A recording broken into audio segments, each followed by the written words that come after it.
It was the time of the year again when I had to send off my husband to the airport. He works abroad as a professor at an international top university, and every 3 months in 1 year, he goes back home for a vacation and then he will return to the university.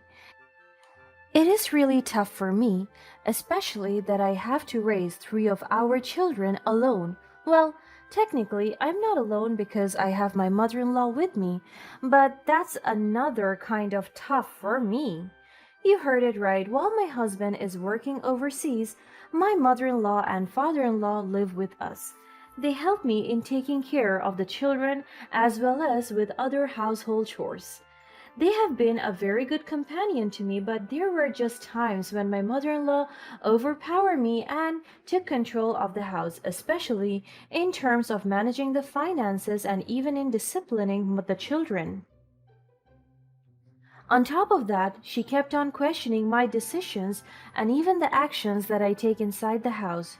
She told me that I am not a good mother and that I have bad parenting skills.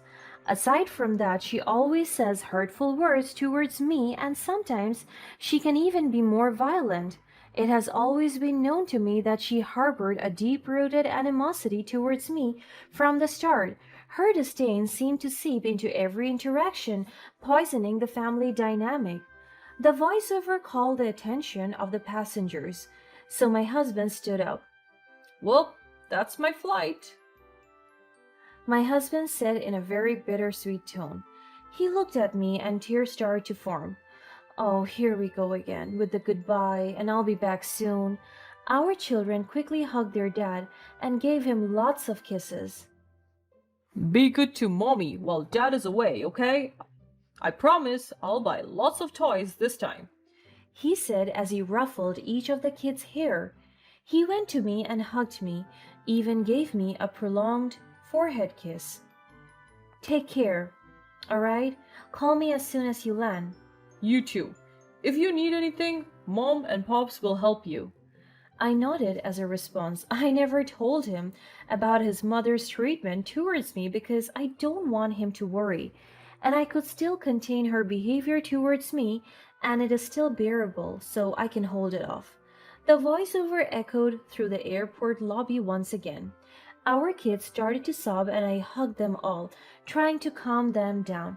Shh, Daddy's gonna be home soon, I promise.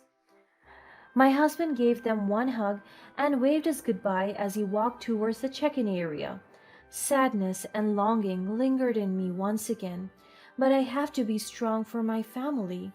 We immediately went home, and as I was driving the car, I couldn't help but think how my life took an annoying and unexpected turn when my husband decided to work abroad and let his parents live with me because it was when tensions started to run high.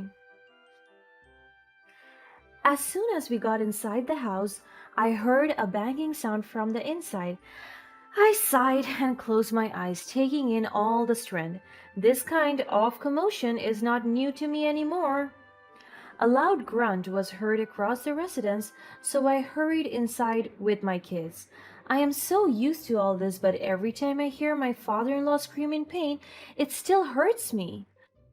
I immediately went to my in law's room, and as soon as I opened it, I saw my father in law, Greg, sitting on the couch with him holding his hands. You don't have to hurt me like that, Regine.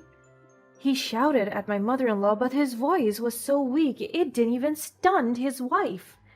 I told you to do your own laundry because I'm not your maid, you idiot. Then you could have told me nicely. I looked around, and all my father in law's clothes were scattered on the floor. My mother in law was still holding his arm.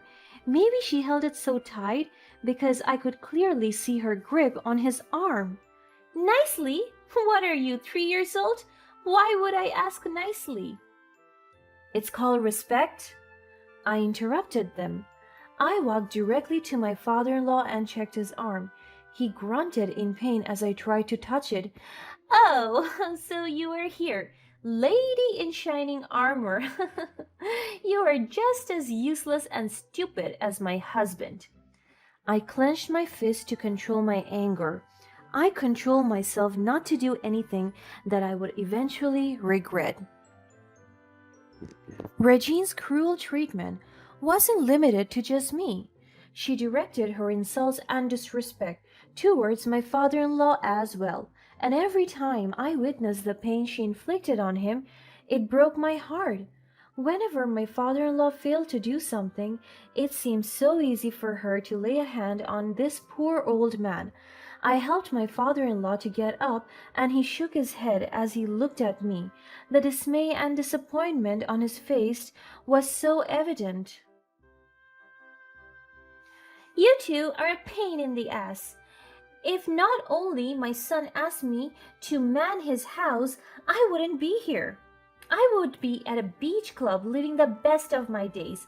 I have a husband who is as stupid as fuck and a daughter in law that is so dumb. Wow, what a life! She banged the table near her and walked out of the room. I tried to help my father in law with his injury and asked him about what happened. What happened? He heaved a sigh before answering. I was cleaning the car and she went angry after she saw me doing it. She told me that there are better things to do, like doing the laundry. She dragged me inside and scattered all my laundry to the floor. My eyes frowned. The woman has a serious problem. Why would she get mad over something so random?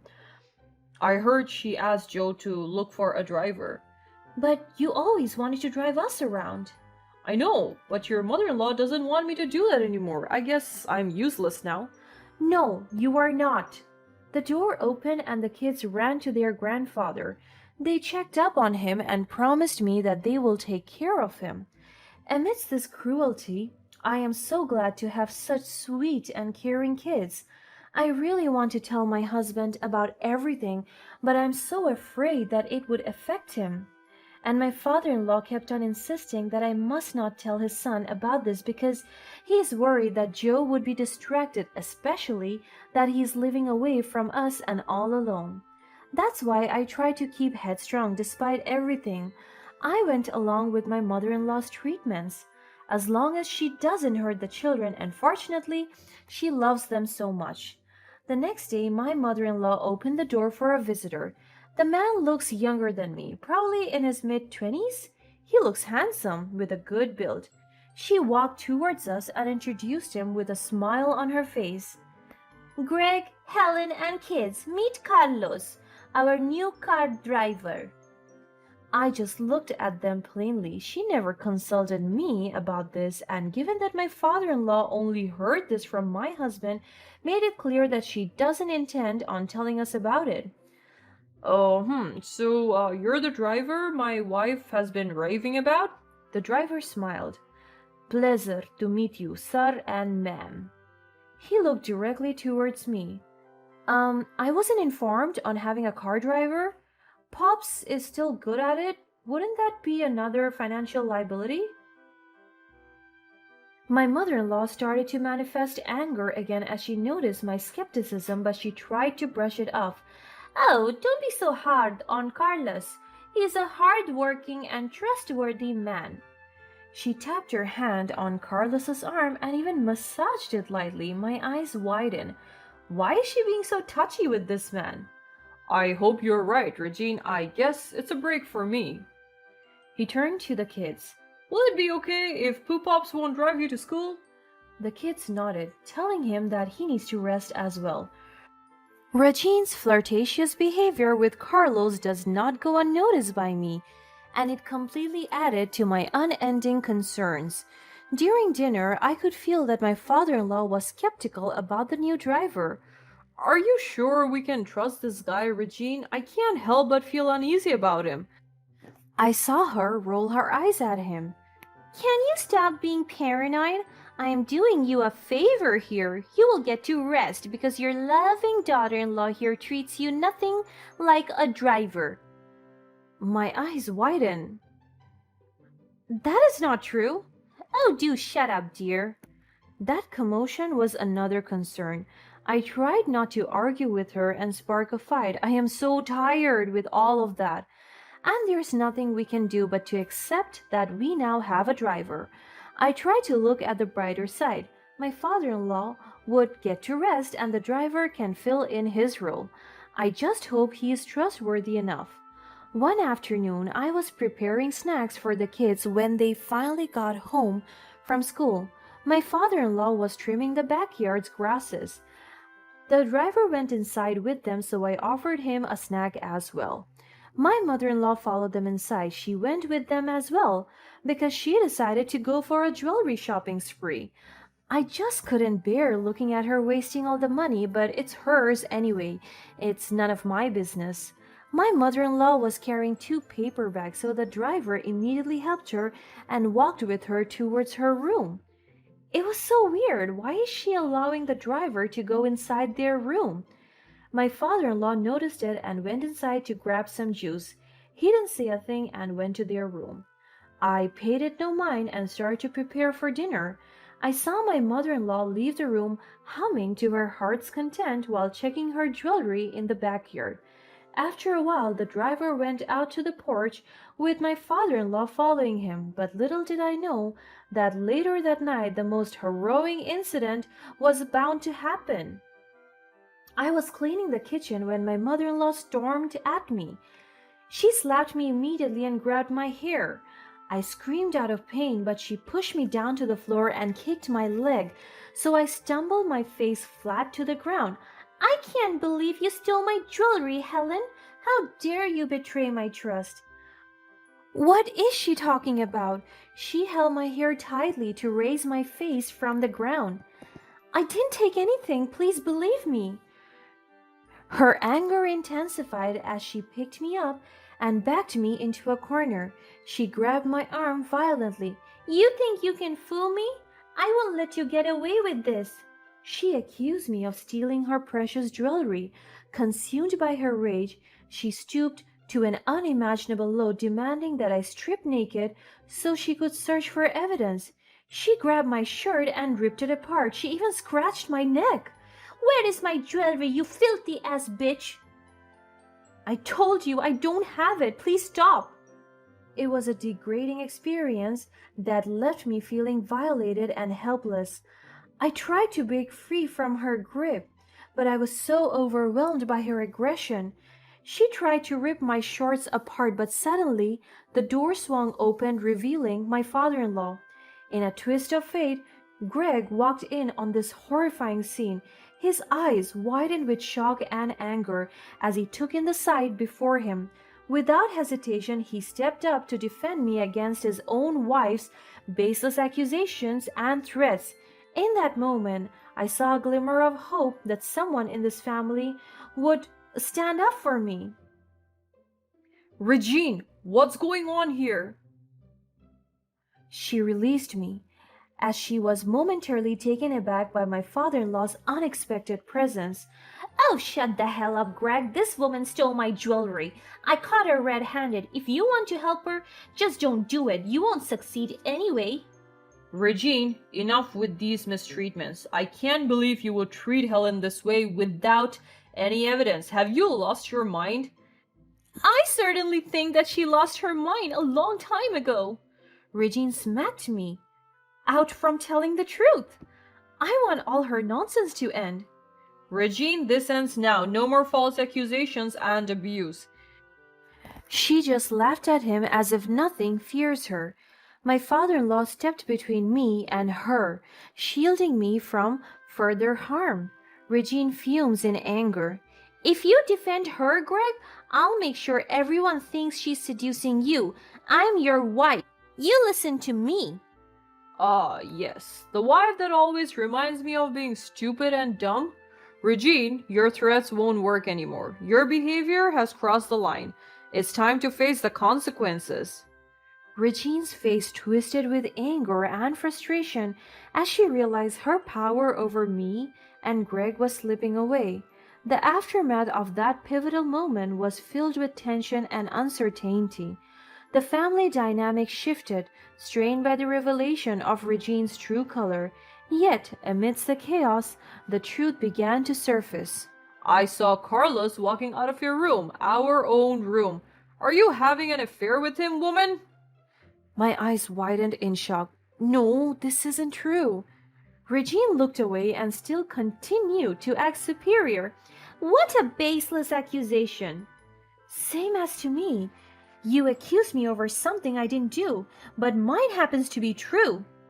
I let go of her grip and sided with my father-in-law. My father-in-law Greg had long been aware of Regine's abusive behavior and couldn't bear to witness it any longer. Do you want to hear the real truth? He threw a bag of jewelry to the ground. There's your jewelry. I made sure that I got that from the guy you are sleeping with. Her eyes widened in complete, utterable shock. She clutched it and still her expression was unexplainable. My father-in-law discovered the real culprit behind the stolen jewelry. Carlos, the secret lover, the family driver. No, no way. Her voice trembled. I also made it sure that I put him into custody. And don't worry, the authorities are on their way here for the evidence and, of course, for another case. My father-in-law looked directly to her soul. You! She panicked and got up on his feet and held her husband's hands. Greg, what do you mean? You're going down with him. You are not my wife anymore. You're a violent monster. You lied to me and you betrayed me. You have hurt us in ways I couldn't imagine. You even sacrificed our relationship with an awful man who is double your age. The bruises in our bodies are evidence of your abuses. A siren hovered our entire street, and as the sound grew prominent, she started to panic. She knelt down and asked for forgiveness. Greg, Helen, please, forgive me. I don't want to be in jail. Spare me, please. I will do anything. My brows raised from her last line. You will do anything? Okay. Get some help. The police barged in and handcuffed her, and the next thing we knew, she was detained. I informed my husband about everything. He went home immediately to help us face the aftermath of the problem. This revelation strengthened our case against Regine and exposed her web of lies. Bolstered by this newfound evidence, Greg made the difficult decision to file for divorce, seeking justice and protection for both me and himself. The legal proceedings are arduous, and the community's reactions varied, yet amidst the adversity, our family rallied together. Greg, my father-in-law, became a pillar of support, as did other family members who stood by us during this trying time. Their unwavering love and encouragement gave me the strength to speak out against the abuse, inspiring others to break free from their own chains. Finally, the day of reckoning arrived. Regine was convicted for her abusive actions, facing the consequences of her behavior. It was a bittersweet victory, a turning point that offered closure and a chance for healing. In the aftermath of Regine's conviction, our lives slowly transformed. The wounds began to heal, and we rebuilt our shattered relationships based on trust, love, and resilience. The journey to recovery wasn't easy, but we emerged stronger and more determined than ever before. Through this ordeal, I discovered my own strength and voice. I refused to be silenced by the shadows of abuse, using my experience to shed light on the issue and empower others to break free from their own chains. My hope was to create a ripple effect of courage and change, fostering a community that refused to tolerate abuse in any form. Though scarred by the past, our family found solace in knowing that we had overcome the darkness that once consumed us. Together, we forged a path towards a brighter future, forever transformed by the unwavering courage that brought us through the storm.